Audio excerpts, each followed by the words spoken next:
¿Qué tal? Buen día. Me presento, mi nombre es Gabriel Cisneros Flores. Actualmente soy alumno de doctorado en la Universidad Autónoma del Estado de Hidalgo, curso el doctorado en Ciencias de los Materiales y bueno, actualmente curso la materia de Cinética Química, la cual está impartida por el doctor Ángel Ruiz Sánchez. En este video veremos la investigación que realizó Nicolás Álvarez en el 2012 en su tesis de maestría, la cual analizó la lixiviación no oxidativa de calcopirita a 70 grados centígrados.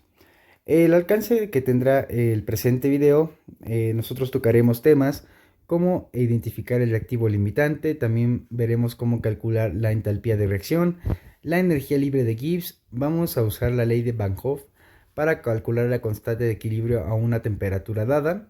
También vamos a poder calcular la cantidad teórica de un producto formado que se puede obtener, y también vamos a obtener los moles de hidróxido de sodio consumidos en una titulación de ácido nítrico. Bien, algunos datos que nos da el problema es que se usó un reactor de 100 mililitros de solución lixiviante de ácido sulfúrico a 15 gramos litro preparado con un ácido la cual su pureza oscilaba entre el 95 y el 97% peso. La densidad de la pulpa fue de un 1%, lo que es igual a 1 gramo de mineral por cada 100 mililitros de solución, con un mineral de calcopirita pura, utilizando una D50 de 11 micras aproximadamente en 11 revoluciones por minuto de agitación. Se dice que la cantidad de ácido nítrico se determinó mediante la titulación con una solución de hidróxido de sodio de 0.1 molar con anaranjado de metilo como indicador del viraje colorimétrico del pH. También otros datos es que la probeta contiene 100 mililitros de una solución de nitrato de plata a 0.02 molar disuelto en ácido nítrico al 5%. La concentración de cobre obtenida fue de 0.635 gramos sobre litro y la concentración molar de ácido nítrico en la probeta fue de 0.018 mol. En la figura 3.5 se muestra el esquema general de la experimentación, en donde se muestra en la ecuación que está en la parte superior, pues el proceso de lixiviación de la calcopirita, y también se muestra lo que ocurre en la probeta, ¿no? Que se hace reaccionar con ácido sulfídrico, nitrato de plata, y se forma lo que es el ácido nítrico y también sulfuro de plata. Bien, pasaremos al cálculo del inciso A, que nos pide el reactivo limitante. Entonces el inciso A nos va a pedir la solución del reactivo limitante. Bien, en este video podemos observar dos formas de realizar el cálculo del reactivo limitante, pero para esto lo que nosotros tendremos que hacer es primero balancear nuestra ecuación, ver si está balanceada, y por último determinar lo que es la estequiometría, pues la estequiometría específica, ¿no? Y la estequiometría neta. Bien, vamos a copiar la estequiometría en esta parte de abajo. Vamos a copiarla. Esto nos va a dar de productos cobre, hierro más, y también el ácido sulfídrico. Bien, perdón. Podemos observar que nuestra ecuación ya se encuentra balanceada. Aquí le vamos a agregar un 4 y en este lado le vamos a agregar un 2.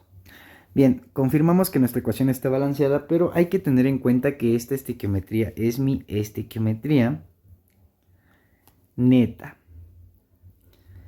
Para nosotros obtener mayor información de lo que está ocurriendo, nosotros tenemos que identificar nuestra estequiometría específica, que realmente no va a cambiar mucho, solo que aquí, bueno, tenemos lo que es la calcopirita, y aquí el problema nos indica que se está agregando ácido sulfúrico. Aquí agregamos el ácido sulfúrico. Esto va a dar como resultado lo que es cobre 2 más, hierro 2 más, esto no cambia, pero aquí nosotros vamos a tener lo que es el ácido sulfídrico y también vamos a tener sulfato. Checamos que nuestra ecuación esté balanceada, nuestra estequiometría aquí sería un 2 y acá también sería otro 2. Bien, entonces, ¿qué es lo que ocurre aquí? Nosotros podemos observar que tanto de los lados de los reactivos como de los productos tenemos moléculas de sulfatos.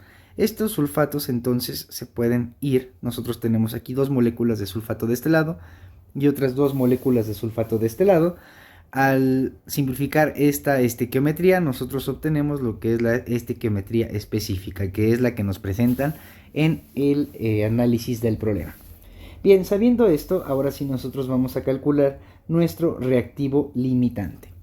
La primera forma en la que nosotros lo vamos a calcular, bueno, vamos a calcular los moles que nosotros ingresamos a nuestro sistema de cada uno de nuestros reactivos.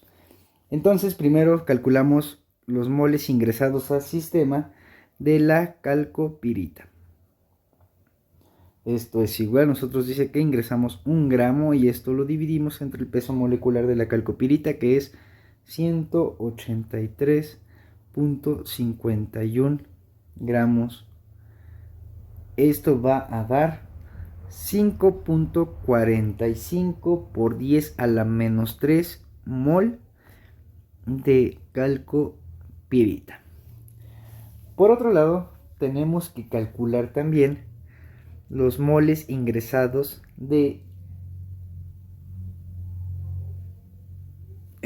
ácido sulfúrico. Del ácido sulfúrico nos dicen que utilizamos 1.44 gramos entre 98 gramos, que es su peso molecular, y esto nos va a dar justamente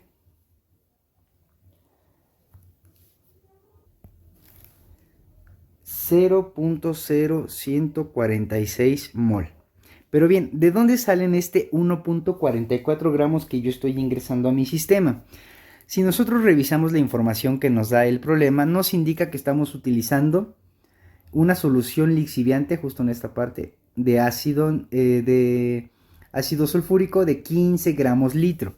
Ok, pero recordemos que también nos está diciendo que nosotros utilizamos un reactor de 100 mililitros. Por lo que estos 1.44 gramos, nosotros, si los 15 gramos que nosotros utilizamos, lo multiplicamos por los 100 mililitros, a mí me va a dar un valor justamente de 1.44 gramos. Bien, entonces ahora ya que yo tengo el ácido sulfúrico, yo puedo calcular la molaridad ingresada de hidrógeno que yo estoy teniendo en mi estequiometría. Entonces, aquí vamos a calcular los moles de hidrógeno, en donde nosotros tenemos este 0.014, pero eso lo vamos a multiplicar por las 2 moléculas que yo estoy ingresando de hidrógeno, y esto daría un total de 29 por 10 a la menos 3 mol. Bien, ahora sí ya tengo en cantidades molares todo lo que yo estoy ingresando al sistema. Con base en la estequiometría que yo ya balanceé, que yo ya vi que ya está todo bien en ese sentido, yo voy a calcular justamente cómo se comportan respecto a mi cantidad estequiométrica que yo ingresé al sistema. Yo voy a ver qué reactivo es el que se va a consumir primero o qué reactivo es el que se va a consumir pues posteriormente. Entonces, lo primero que yo tengo es que yo tengo que calcular aquí la cantidad que yo necesito de hidrógeno.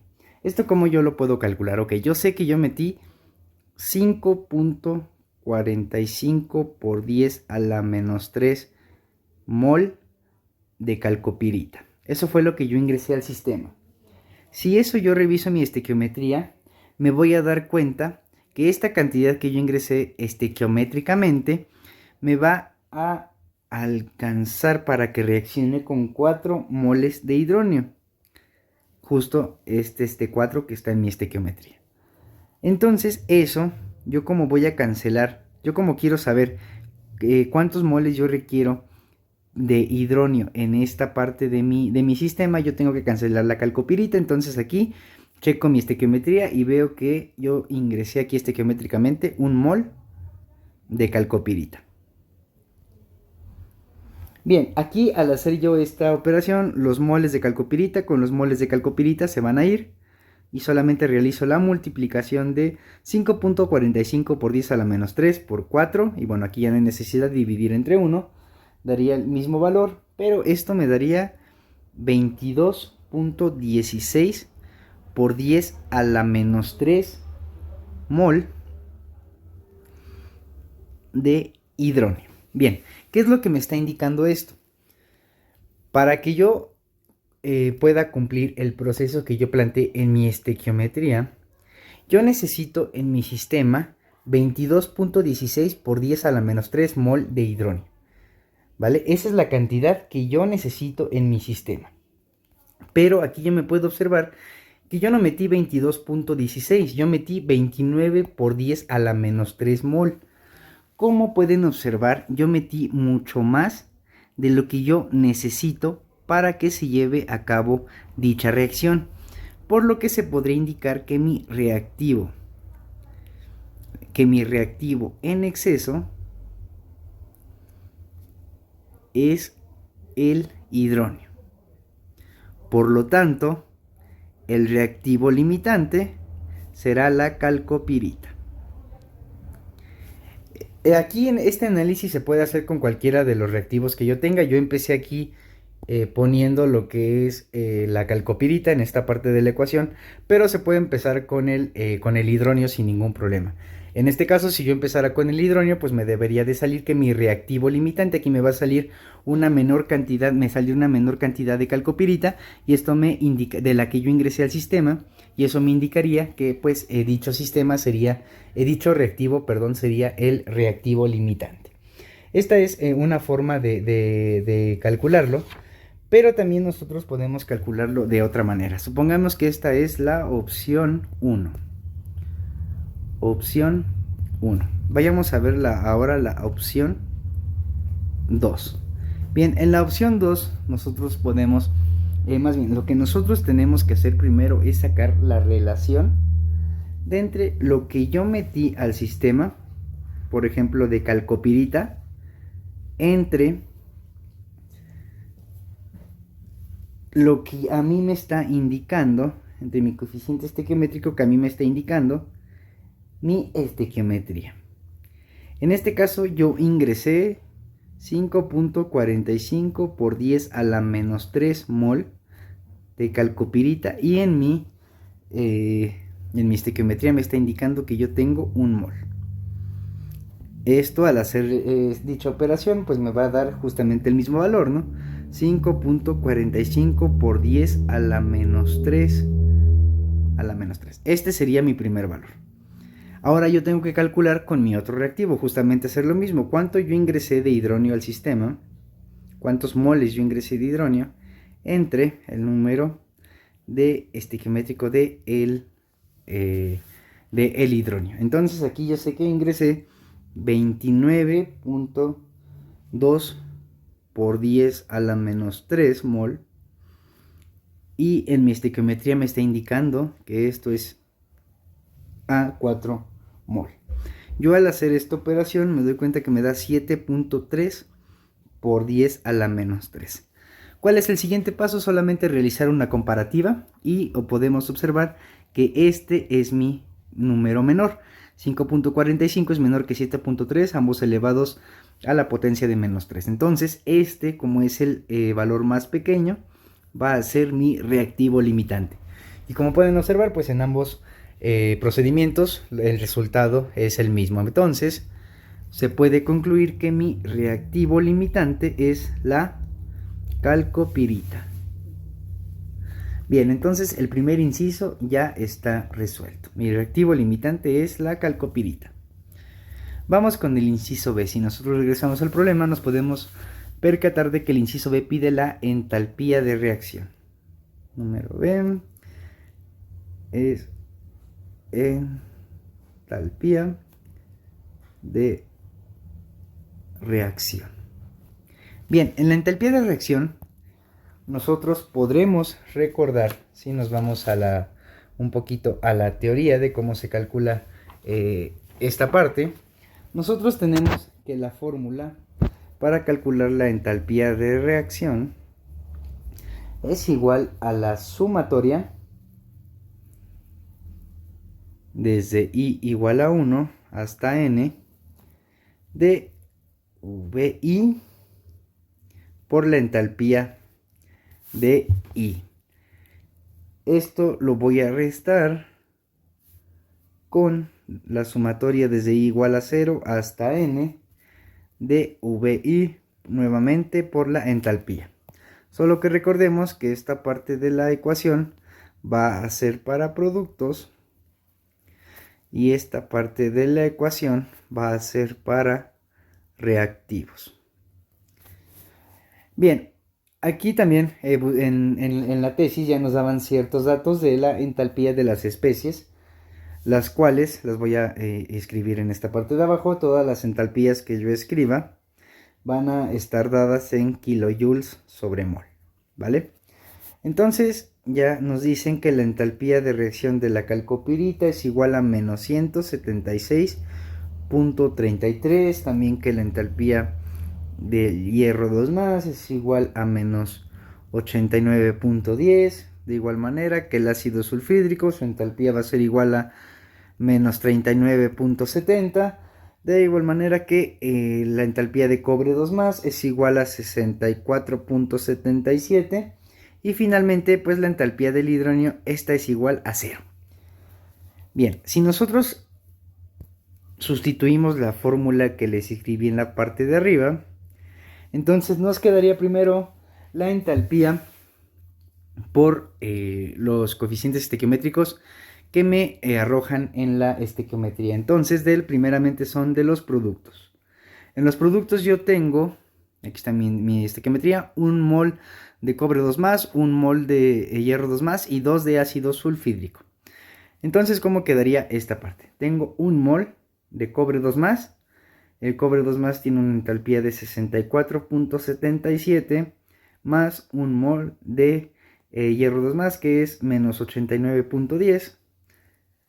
Estos son mis productos. Después más, ¿cuántos moles tengo de ácido sulfídrico? Tengo 2 moles, entonces sería más 2 por menos 39.70. Y ahora todo esto le voy a restar la multiplicación de la entalpía por los coeficientes estequiométricos de mis reactivos. En este caso tenemos 1 mol de calcopirita, que en este caso es 1 por menos 176.33. Y bueno, esto le sumamos, si no mal recuerdo, son 4 moles, pero estos se van a multiplicar por la entalpía del hidrógeno, que son 0. Bien, entonces hacemos ya las operaciones y me quedaría el lado de los productos de menos 103.73 kilojoules mol, menos que, bueno, ya por signos y todo eso, la cantidad nos daría más 176.33 nuevamente kilojoules mol. Y esto daría un resultado de mi entalpía de reacción de este análisis de 72.6 kilojoules mol. Ahora, ¿qué podemos concluir con esto? Bien, con base en el valor de la entalpía que me da, nosotros podemos concluir que la reacción es endotérmica.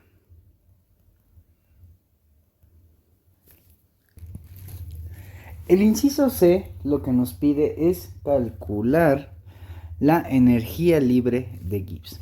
Bien, vamos a pasarnos acá abajo. Entonces el inciso C es energía libre de Gibbs. En este caso, recordemos que la literatura nos brinda dos fórmulas para calcular la energía libre de Gibbs. En el primer caso tenemos que delta G es igual a delta H menos la temperatura por delta S, que es la entropía.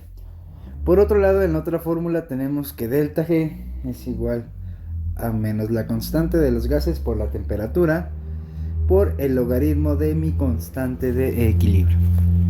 En este caso, la tesis ya nos brindaba dos datos, tanto el delta H, que era igual a 84.39, en este caso es kilojoules, y el delta S estándar es igual a menos 85.9 joules Kelvin. Aquí tienen que tener cuidado porque en este está en kilojoules y en este caso está en joules, ¿no? Entonces aquí hay que hacer esa pequeña conversión para utilizar la fórmula. Bien, como podemos observar, pues ya tenemos los dos datos para aplicar la primera fórmula. En este caso, solo sería cuestión de sustituir.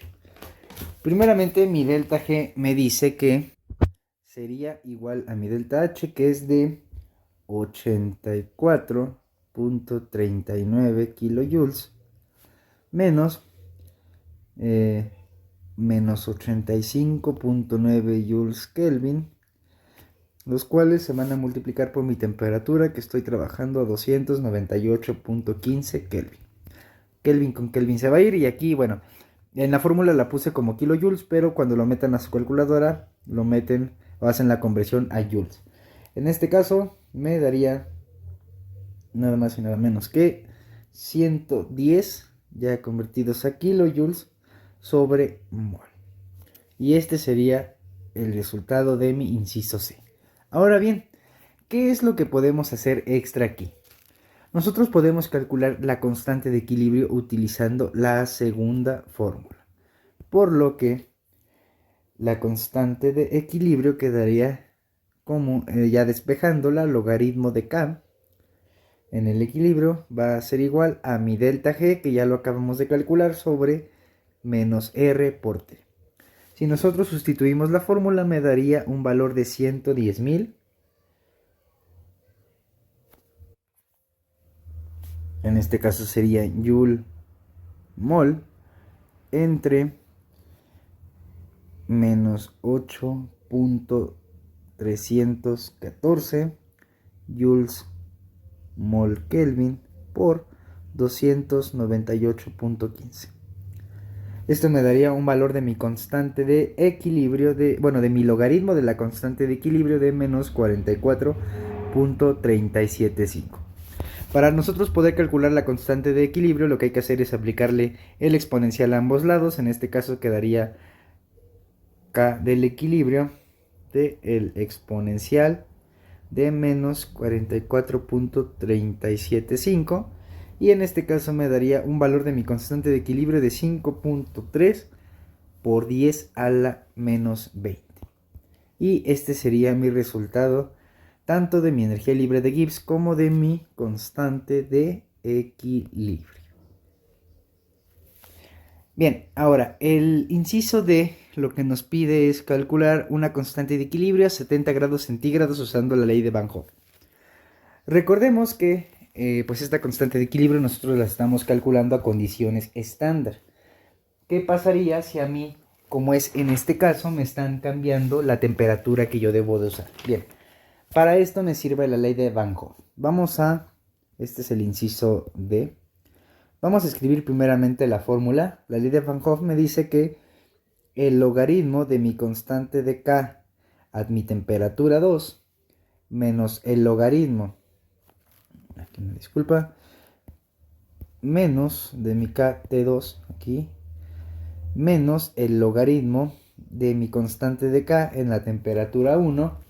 Esto va a ser igual a mi entalpía de reacción entre la constante R, la cual voy a multiplicar a 1 sobre la temperatura 1 menos 1 sobre la temperatura 2. Bien, recordemos que aquí lo único que hay que hacer pues es sustituir los valores. En este caso yo quiero calcular mi constante K a mi temperatura 2, lo cual quedaría de la siguiente manera: K a mi temperatura 2, que es de 70 grados. Esto va a ser igual a el logaritmo de mi temperatura 1, que es el logaritmo de K a 25 grados, más mi entalpía de reacción sobre...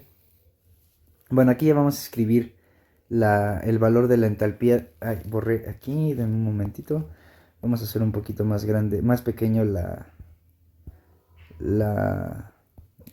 goma. Bien, aquí está bien ahora sí. Aquí ya vamos a ingresar lo que es el valor de la entalpía de reacción, que en este caso es de 72.600 entre 8.314 joules mol Kelvin. Esto vamos a multiplicarlo por 1 entre la temperatura 1, que es 298.15 Kelvin, menos 1 sobre 343, que sería la conversión de mis 70 grados centígrados a grados Kelvin. Bien, entonces aquí yo al poder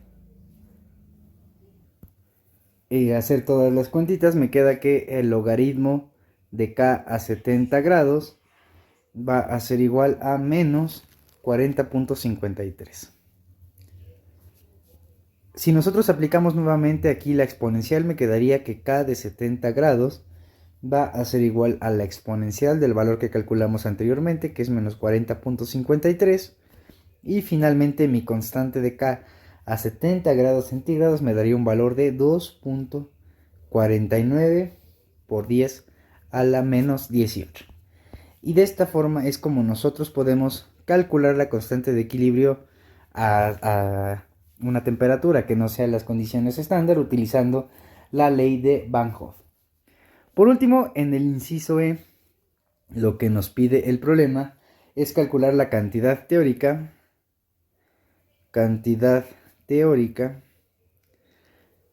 de ácido sulfhídrico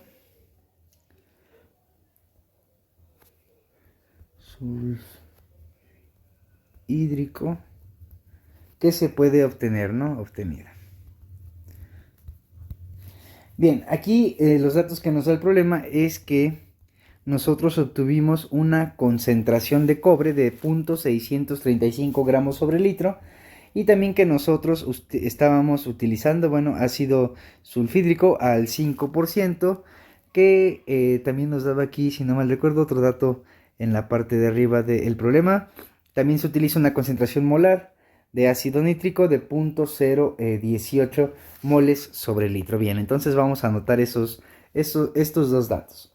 La primera, pues me da una concentración de cobre de 0.625, son gramos litro, y también de ácido nítrico me dice que yo tengo 0.018 mol litro, que si esto lo multiplicamos por los 100 mililitros que realmente estamos utilizando, me daría un valor igual a 0.0018 mol.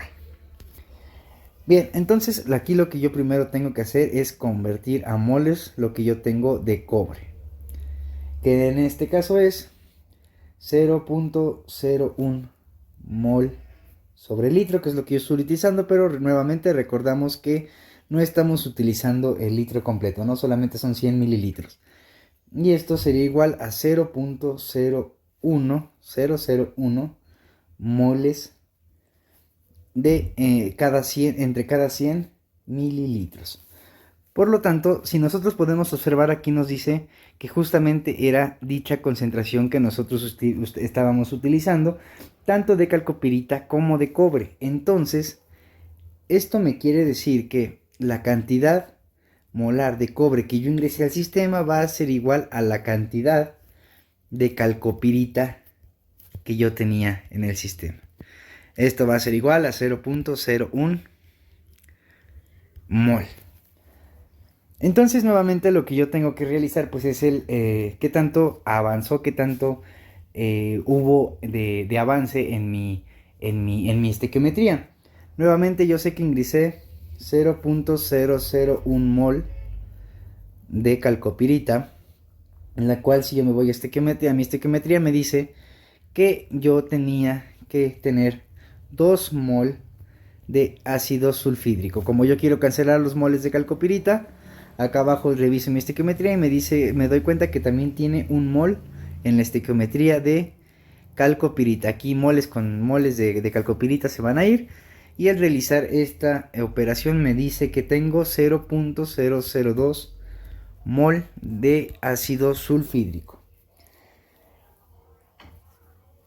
Entonces, bueno, esto es en 100 mililitros. Si yo lo quiero convertir a litros, pues va a ser igual a la cantidad que yo tuve, que fue de 2 por 10 a la menos 3 mol. Y esto lo divido entre 0.1 litros, ¿no? Esto es lo que yo tendría justamente en 0.1 litros, 2 por 10 a la menos 3 mol. O también si lo queremos pasar a gramos sobre litro, yo tendría 0.68 gramos litro de ácido sulfhídrico. El último inciso del problema me pide calcular los moles de hidróxido de sodio. Moles de hidróxido de sodio producidos en la titulación de el ácido nítrico. Bien, vayamos a ver la estequiometría de dicha reacción que nos están planteando, la cual es la que escribiré a continuación. Yo tengo hidróxido de sodio en medio acuoso más el ácido nítrico en estado acuoso, ácido nítrico también en estado acuoso como el hidróxido de sodio, los cuales van a reaccionar y me van a producir nitrato de plata más agua. Bien, entonces analizando la información que a mí me dan en la estequiometría, yo sé que ingresé 0.0018 mol de ácido nítrico. ¿Esto cuánto me va a dar de hidróxido de sodio respecto a la estequiometría? Me dice que esto va a producir un mol, o yo tengo que tener un mol de hidróxido de sodio. ¿Y cuántos moles yo tengo en mi estequiometría de ácido nítrico? Igual un mol. Esto me va a dar un valor de 0.0018 moles de hidróxido de sodio. Ahora bien, nosotros ¿cómo podemos calcular los mililitros que se gastaron en la bureta? Bien, yo tengo entonces, aquí voy a calcular el volumen, en donde yo primero tengo que sacar la relación de lo que ingresé, que son 0.0018 mol de ácido nítrico, y esto lo voy a dividir entre lo que yo estaba utilizando, que es 0.1 mol sobre litro. Esto me va a dar un valor de 0.018 litros o 18 mililitros que se gastaron en la bureta.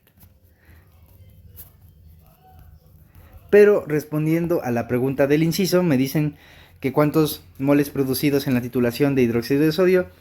Yo tengo que producir en dicho proceso de titulación 0.0018 mol de hidróxido de sodio. Y con eso yo ya tengo la respuesta de mis 6 incisos que me pedía el problema. Bien, pues por esta ocasión esto ha sido todo. Espero que les haya quedado claro la forma en que resolvimos este problema. Y bueno, si tienen algún comentario o duda, no duden en dejarlo en los comentarios. Ha sido un gusto poder estar